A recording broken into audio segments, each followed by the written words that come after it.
शुक्रिया भदोही, जो आपने बनाया सत्यम न्यूज को भदोही जिले में सबसे अधिक देखे जाने वाला वेब चैनल।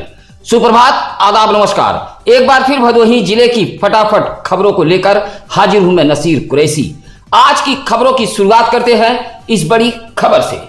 कालीन कंपनी से निकलने वाले मल मूत्र गंदे पानी से परेशान दलित बस्ती के लोगों ने रास्ता रोककर जमकर हंगामा किया है। मामला भदोही शहर के सररोही बाजार कैथीपुर का है। शनिवार की सुबह कैथीपुर दलित बस्ती के दर्जनों से अधिक ग्रामीणों ने सररोही कैथीपुर बीड़ा कॉलोनी मार्ग पर बांस बल्ली लगाकर रास्ता रोक दिया और प्रदर्शन करते हुए जमकर हंगामा किया। सूचना पर यूपी डायल 112 पुलिस पहुंची थी। ग्रामीणों का आरोप है कि समीप के एक कालीन कंपनी से दलित बस्ती बीड़ा कॉलोनी मार्ग पर नालियों के जरिए मलमूत्र व गंदे पानी को बहाया जा रहा है। बारिश होने पर यही गंदा पानी सड़क पर फैलने के साथ साथ लोगों के घरों में घुसता है। कई बार शिकायत के बावजूद कंपनी मालिक ने जब गंदा पानी नहीं रोका तो परेशान ग्रामीणों ने रास्ते को रोककर प्रदर्शन करते हुए हंगामा किया। हालांकि इस बीच ग्राम प्रधान द्वारा जेसीबी के जरिए वक्ती तौर पर समस्या का हल निकाला है। प्रसव के बाद तबीयत बिगड़ने पर एक प्रसूता की मौत हो गई। जिला अस्पताल की सूचना पर जब पुलिस ने शव को कब्जे में लेने की कोशिश की तो परिजन ने शव देने से इनकार कर दिया और जमकर हंगामा किया। मामला ज्ञानपुर कोतवाली इलाके के भिदियूरा गांव का है, जहां संदीप उर्फ बीरू की पत्नी रेखा को प्रसव पीड़ा हुई। परिजन प्राथमिक स्वास्थ्य केंद्र में लेकर पहुंचे थे। प्रसव होने के बाद प्रसूता की तबीयत बिगड़ गई। एएनएम द्वारा सरकारी एम्बुलेंस से प्रसूता को जिला अस्पताल ज्ञानपुर ले जाया गया, जहां प्रसूता की मौत हो गई। मौत होते ही परिजन शव को लेकर घर के लिए भाग निकले। उधर अस्पताल के जिम्मेदारों ने इसकी सूचना ज्ञानपुर पुलिस को दी। पुलिस शव को कब्जे में लेने के लिए जब भिदियूरा पहुंची तो परिजनों ने शव देने से इनकार कर दिया। इस बात को लेकर काफी देर तक पुलिस व परिजनों के बीच कहासुनी हंगामा होता रहा। इलाके के संभ्रांत लोगों के हस्तक्षेप के बाद पुलिस शव को कब्जे में ले पाई। विद्युत विभाग की लापरवाही से सुरियामा इलाके के डंगहर किशुनपुरा गांव में एक बड़ा हादसा होते होते बचा है, जहां दो सगे भाई विद्युत तार की चपेट में आ गए और दोनों अचेत हो गए। बताया जाता है कि शनिवार की सुबह बारिश के दौरान लक्ष्मण प्रसाद का पुत्र राहुल सरोज लोहे की सरिया से नाली साफ कर रहा था। तभी सरिया ऊपर से गुजरे जर्जर होकर लटके विद्युत तार से टच कर गई, जिससे वह चपेट में आ गया। बचाने के लिए उसका बड़ा भाई अश्वनी सरोज पहुंचा तो वह भी चपेट में आ गया। हादसे से गांव में अफरा तफरी फैल गई। किसी तरह दोनों भाइयों को ग्रामीण बचाने में कामयाब हो गए। आनन फानन में दोनों को अस्पताल ले जाया गया, जहां अब दोनों की हालत बेहतर बताई गई है। ग्रामीण हेमंत सरोज, गौरी शंकर, धर्मेंद्र सरोज ने चेताया कि अगर जर्जर विद्युत तार को ठीक नहीं कराया गया तो विद्युत विभाग के खिलाफ आंदोलन के लिए बाध्य होना पड़ेगा। शनिवार को भदोही जिले के तीनों तहसीलों में संपूर्ण समाधान दिवस का आयोजन किया गया था। डीएम एसपी ज्ञानपुर तहसील में मौजूद रहकर फरियाद सुनी है। ज्ञानपुर तहसील में डीएम एसपी के सामने कुल 81 मामले पहुंचे थे, मात्र 3 का निस्तारण हो पाया है, जबकि कुल मिलाकर तीनों तहसीलों में 231 मामले पहुंचे थे और मात्र 21 का निस्तारण हो सका। संपूर्ण समाधान दिवस में दूर दराज से आए 210 फरियादियों को मायूसी हाथ लगी। उधर डीएम ने कहा कि जमीन संबंधित विवादों में राजस्व व पुलिस की टीम स्थलीय मुआयना कर मामले का निस्तारण करे। भदोही तहसील में अपर जिलाधिकारी व औराई में एसडीएम लाल बाबू दुबे ने फरियाद सुनी है।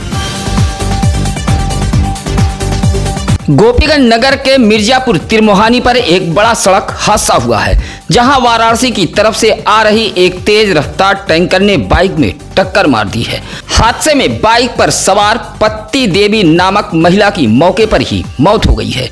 बाइक चला रहा पति छोटू गौतम बाल बाल बच गया है। हादसे में उसकी 5 वर्षीय पुत्री रिया घायल हुई है। घटना के संबंध में बताया गया कि मिर्जापुर के कटरा कोतवाली चितामनपुर निवासी छोटू गौतम बाइक से अपने ससुराल त्रिभुवनपुर गया हुआ था। लौटते समय गोपीगंज नगर के मिर्जापुर तिरमोहानी पर यह हादसा हुआ है। हादसे के बाद घटना स्थल पर भारी भीड़ जमा हो गई थी। छोटू गौतम के परिजन भी मौके पर पहुंच गए थे। सूचना पर पहुंची पुलिस ने शव को कब्जे में लेकर पोस्टमार्टम के लिए भेज दिया है। भदोही शहर कोतवाली इलाके के पीरखापुर में सब्जी बेच रही एक महिला पर छुट्टा पशु ने हमला कर दिया है। महिला की हालत बेहद गंभीर बताई गई है। महाराजा बलवंत सिंह राजकीय चिकित्सालय के डॉक्टरों ने रेफर कर दिया है। बताया जाता है कि कपसेठी के सेवापुरी निवासी कैलाश की पत्नी निर्मला देवी उम्र लगभग 60 वर्ष पीरखापुर में सब्जी बेच रही थी। तभी एक सांड ने अपनी सींग से पेट पर हमला कर दिया, जिससे वह गंभीर रूप से घायल हो गई। मोहल्ले के लोग अस्पताल लेकर पहुंचे थे, जहां हालत गंभीर होने पर डॉक्टरों ने वाराणसी के लिए रेफर कर दिया। महिला की हालत नाजुक बताई गई है। भदोही तहसील में दलाली करने वाले कई ऐसे तथाकथित सफेद पोशों के लिए आसपास की चाय की दुकान सेफ स्थान साबित हो रही है।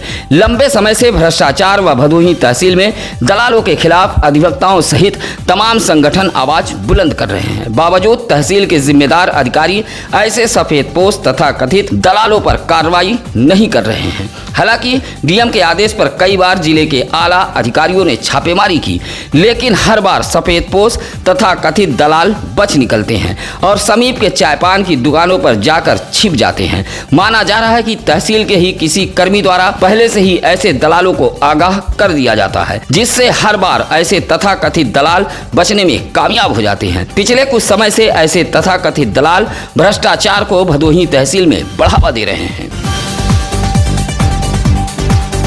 भदोही जिले में रुक रुक कर हो रही बारिश ने खासकर शहरी इलाकों की पोल खोलकर रख दी है। ग्रामीण इलाकों के भी हालात बद से बदतर हैं। शहर से लेकर गांव तक जल जमाव की समस्या से लोग जूझते नजर आ रहे हैं।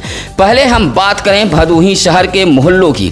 भदोही शहर के स्टेशन रोड सहित महाराजा बलवंत सिंह राजकीय चिकित्सालय व कई मोहल्लों की गलियों में भीषण जल जमाव देखा गया। इसी तरह ज्ञानपुर नगर पंचायत के कई इलाकों में भीषण जल जमाव के नजारे देखे गए। घरों व दुकानों में बारिश का पानी घुस रहा है। जल निकासी जैसी सारी तैयारियों की हवा निकल गई है। इसी तरह ज्ञानपुर विकास खंड के जंगला गांव में भी जल जमाव का नजारा देखा गया। हरिशंकर, विजय शंकर, जटाशंकर के घरों में पानी घुसने की सूचना मिली है। जमीनी विवाद को लेकर औराई कोतवाली इलाके के बिजवा गांव में हत्या के दूसरे दिन गांव में सन्नाटा पसरा रहा। अधिकतर घरों के चूल्हे ठंडे रहे। हत्या के बाद से ही गांव में पुलिस की आवाजाही अब भी जारी है। आपको बता दें कि जमीनी विवाद को लेकर शुक्रवार को बिजवा गांव में ओम प्रकाश जायसवाल नामक अधेड़ की हत्या कर दी गई थी। इस हत्या में 7 लोग नामजद हैं। औराई कोतवाली पुलिस अब तक 5 लोगों को गिरफ्तार कर चुकी है। उधर हत्या व गिरफ्तारी को लेकर की जा रही छापेमारी से गांव में सन्नाटा पसरा हुआ है। अधिकतर घरों में चूल्हे नहीं जले। मृतक के परिजनों में जहां मातम पसरा है, वहीं शाम ढलते ही बिजवा गांव के अधिकतर दरवाजे व खिड़कियां बंद हो जा रही हैं। भदोही की यह तस्वीर हकीकत बयां करने के लिए काफ़ी है, जो भदोही के विकास का दावा कर रहे हैं। बदहाली जैसे हालातों की यह तस्वीर इसलिए भी हैरान कर रही है क्योंकि यह भीषण समस्या भाजपा के सहयोगी दल के विधायक के नाक के नीचे की है। इस तस्वीर को गौर से देखिए। यह तस्वीर है भदोही शहर के इंदिरा मिल ओवरब्रिज के नीचे रेवड़ा परसपुर रामरायपुर की, जहां जल निकासी के अभाव में यहां के बासिंदे परेशान हैं। भीषण पानी के चलते दुकानदारों की दुकानदारी जहां खराब हो रही है, वहीं कई घरों के सामने लबालब पानी भरा हुआ है। लेकिन इस समस्या से निजात दिलाने के लिए कोई भी आगे नहीं आ रहा है। परेशान इलाके वासी अब जिला प्रशासन से गुहार लगा रहे हैं, जबकि इसी स्थान पर उस विधायक का भारी भरकम हॉस्पिटल भी संचालित होता है। बावजूद यह इलाका जल जमाव के चलते नरक बना हुआ है। ज्ञानपुर तहसील इलाके के नथईपुर में गांव के ही कुछ मनबड़ों ने आम रास्ते पर नाद, खूंटा, मड़हा रखकर गांव के इस पुराने रास्ते को अवरुद्ध कर दिया है, जिससे ग्रामीण परेशान हैं। शनिवार को गांव के राम नरेश यादव सहित दर्जनों लोगों ने तहसील दिवस पर एक प्रार्थना पत्र देते हुए आम रास्ते पर किए गए कब्जे को हटाए जाने की मांग की है। कहा कि रास्ता बंद किए जाने से बस्ती के लोगों का आवागमन रुक गया है, जिससे गांव में आने जाने के लिए परेशानी का सामना करना पड़ रहा है। तहसील दिवस पर प्रार्थना पत्र देते हुए ग्रामीणों ने आम रास्ते पर अतिक्रमण करने वालों के खिलाफ कार्रवाई करने सहित रोके गए रास्ते को खुलवाए जाने की मांग की है। तबादले की मांग को लेकर लगभग 1 माह से भदोही तहसील बार एसोसिएशन के अधिवक्ता अनशन पर हैं।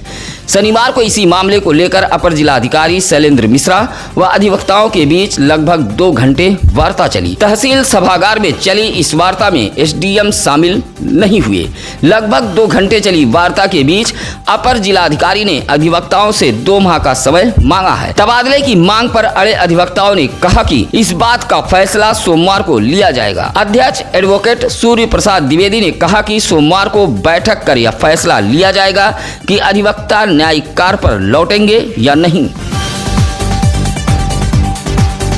नगर पंचायत ज्ञानपुर भारतीय जनता पार्टी के सभासद रंजीत कुमार गुप्ता ने डीएम को एक पत्र सौंपते हुए नगर पंचायत द्वारा नगर में जगह जगह लगाई गई हाईमास्ट लाइट को ठीक कराए जाने की मांग की है। कहा कि नगर पंचायत ज्ञानपुर की लापरवाही के चलते अधिकतर हाईमास्ट लाइटें बंद पड़ी हैं, खाली पोल खड़ा हुआ है। कहा कि सभी लाइटें गारंटी में हैं, लेकिन जानबूझकर गारंटी का समय बिताया जा रहा है। सभासद ने कहा कि पीडब्ल्यूडी ऑफिस से लेकर बड़ा डी तक लगाई गई अधिकतर लाइटें बंद पड़ी हैं, कुछ स्थानों से लाइटें गायब हैं। पत्र सौंपते हुए भाजपा सभासद ने रोड लाइट को ठीक कराकर जलवाए जाने की मांग की है।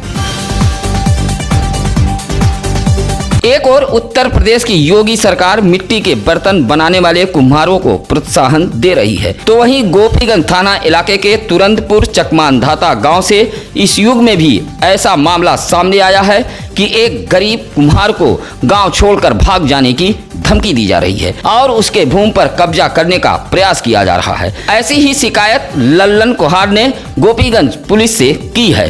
शिकायती पत्र देते हुए लल्लन ने कहा कि वह 50 वर्षों से गांव में मढ़ा डालकर अपना पुश्तैनी कारोबार कर रहा है, लेकिन कुछ दबंगों की नजर उसकी भूमि पर पड़ गई है और दबंग गांव छोड़ने की धमकी दे रहे हैं। ज्ञानपुर नगर के पीडब्ल्यूडी कार्यालय के समीप मेन रोड पर लगे ट्रांसफार्मर पर शनिवार को आकाशीय बिजली गिरने से ट्रांसफार्मर में खराबी आ गई, जिससे इलाके की बत्ती गुल हो गई। आकाशीय बिजली गिरने से ट्रांसफार्मर में आई खराबी के कारण कई बैंकों की बत्ती भी गुल हो गई। तेज आवाज के साथ ट्रांसफार्मर पर बिजली गिरी है, जिससे ट्रांसफार्मर में खराबी आई है। भदोही जिले में प्राइवेट वाहनों द्वारा मनमानी किराया वसूले जाने को लेकर एक संस्था के अध्यक्ष जमालुद्दीन उर्फ टीपू ने संपूर्ण समाधान दिवस पर जिलाधिकारी को एक पत्र देते हुए प्राइवेट वाहनों द्वारा मनमानी किराया वसूले जाने पर रोक लगाए जाने की मांग की है। कहा कि भदोही जिले के गोपीगंज, ज्ञानपुर, सुरियामा, चौरी, औराई, भदोही, महाराजगंज, दुर्गागंज, कुरौना सहित तमाम मार्गों पर चलने वाले छोटे बड़े प्राइवेट वाहन कई गुना अधिक किराया वसूल रहे हैं। पत्र देते हुए टीपू ने प्राइवेट वाहनों के किराए को निर्धारित किए जाने की मांग की है और अधिक किराया वसूलने वालों पर कार्रवाई की मांग की है। चुनावी गुटबाजी में बदहाल पड़ी तिलंगा गांव की सड़क आखिरकार डीएम के संज्ञान लेने के बाद बनने लगी है। इस बदहाल सड़क को लेकर ग्रामीणों ने प्रदर्शन करते हुए सड़क बनवाए जाने की मांग की थी और इस खबर को सत्यम न्यूज ने प्रमुखता से चलाया भी था। 15 वर्षों से बदहाल पड़ी इस सड़क पर नारियल फोड़कर निर्माण कार्य शुरू करा दिया गया है। इस बात से ग्रामीणों में खुशी की लहर देखी गई। दुर्गागंज इलाके में वन माफियाओं के हौसले इस कदर बुलंद हैं कि दिन के उजालों में ही पेड़ों की कटाई कर ट्रैक्टरों से बेखौफ ले जाया जा रहा है। ऐसा ही एक खुलासा उस वक्त हुआ जब ट्रैक्टर ट्राली पर लादकर हरी लकड़ी ले जाई जा रही थी। अचानक थाने के समीप ही ट्रैक्टर खराब हो गया। जब ग्रामीण पहुंचे तो चालक व मजदूर ट्रैक्टर छोड़कर फरार हो गए, लेकिन चंद कदम की दूरी पर बैठी पुलिस इस पूरे मामले से अनजान बनी रही। जब ग्रामीणों ने थाने पहुंचकर शिकायत की तो पुलिस ने ट्रैक्टर को अपने कब्जे में लेते हुए 2 लोगों को हिरासत में ले लिया है। इससे यह जाहिर होता है कि दुर्गागंज इलाके में वन माफियाओं के हौसले पूरी तरह बुलंद हैं और बेखौफ हरे पेड़ों की कटाई की जा रही है। एक और शनिवार को गोपीगंज नगर पालिका परिषद कार्यालय में अधिशासी अधिकारी अमता सिंह जहां पॉलिथीन मुक्त को लेकर सभासदों को शपथ दिला रही थी, तो वहीं दूसरी ओर खुलेआम गोपीगंज क्षेत्र में धड़ल्ले से पॉलिथीन का प्रयोग किया जा रहा था। बाजार सहित सब्जी मंडियों में पॉलिथीन का प्रयोग करते कभी भी देखा जा सकता है। कागजी घोड़ा दौड़ाने में माहिर नगर पालिका परिषद गोपीगंज एक बार फिर शनिवार को पॉलिथीन मुक्त के लिए सभासदों को शपथ दिलाते हुए इस अभियान की खानापूर्ति करती नजर आई। प्रधानमंत्री मत्स्य संपदा योजना के तहत मछली पालन, मछली का रोजगार करने वाले इच्छुक लोग आवेदन कर सकते हैं। शनिवार को भदोही जिले के मत्स्य विभाग द्वारा जारी एक प्रेस नोट में बताया गया कि इच्छुक लाभार्थी विभाग के पोर्टल पर ऑनलाइन आवेदन कर सकते हैं। यह आवेदन 15 जुलाई तक स्वीकार किया जाएगा। अधिक जानकारी के लिए मत्स्य विभाग कार्यालय ज्ञानपुर से संपर्क किया जा सकता है।